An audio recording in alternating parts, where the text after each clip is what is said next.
काफी मेहनत से पढ़ रहा था। ऐसा लग रहा था कि यही इस क्लास का टॉपर है, लेकिन असल में ये पूरे स्कूल में सेकंड प्लेस पर होता है, वो भी पीछे से। गामिन बताता है कि बचपन से ही उसे पढ़ाई करके अच्छे नंबर लाने थे और उसने हर एक फेमस एकेडमी को ज्वाइन भी कर लिया था, लेकिन तब भी कुछ भी नहीं बदला। गामिन ने अपनी माँ से बोलकर प्राइवेट ट्यूटर भी लगवा ली थी, लेकिन उसके आने के बाद भी गामिन अच्छे नंबर नहीं ला पाया। तभी एक दिन स्कूल में उसने एक लड़के को कहते हुए सुना कि अगर तुझे अच्छे ग्रेड से कॉलेज जाना है ना, तो यूसुंग टेक्निकल हाई स्कूल में चले जा।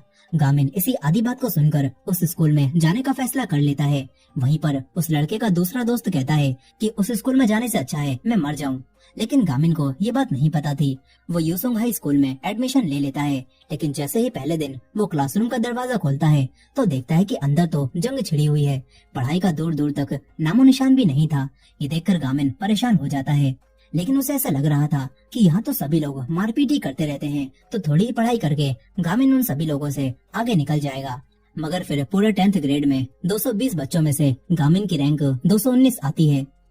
लेकिन वो अब भी हार नहीं मानता। वो सोचता है कि इन गुंडों में कोई ना कोई तो ऐसा होगा जो कि पढ़ना चाहता होगा। इसीलिए अगले ही दिन गामिन हर एक के चेहरे को देखने लगता है, मगर उन लड़कों की शक्ल देखकर ही गामिन समझ जाता है कि इन्हें पढ़ने में कोई इंटरेस्ट नहीं है। तभी गामिन को एक लड़का सेह्योन दिखता है जो कि शांत बैठा हुआ था। गामिन उसके पास जाकर कहता है कि मेरे साथ स्टडी करोगे, लेकिन वो लड़का कुछ कह पाता इससे पहले ही एक दूसरा लड़का उसे धक्का देता है और कहता है कि चल आजा फाइट करते हैं, मुझे अपनी रैंकिंग बढ़ानी है। दरअसल इस स्कूल में एक ऐप चलता है जिसमें सभी बच्चे दूसरे बच्चों से फाइट करके अपनी रैंकिंग बढ़ाते हैं। और अब ये लड़का जो कि 173वें नंबर पर था, वो सेह्योन से जिसका नंबर 170 था उससे फाइट करता है और उसे बहुत बुरा मारता है। वो लड़का सेह्योन कुछ भी नहीं कर पाता और हार जाता है। इस तरह उस दूसरे लड़के की रैंक ऐप में 170 हो जाती है। गामिन को ये सब बिल्कुल भी समझ नहीं आ रहा था। वो सेह्योन की मदद करता है। तभी एक टीचर डंडा लेकर आते हैं और उनसे कहते हैं कि तुम्हारे पुराने टीचर की जगह अब तुम्हें एक नई टीचर मिस ली पढ़ाएंगी।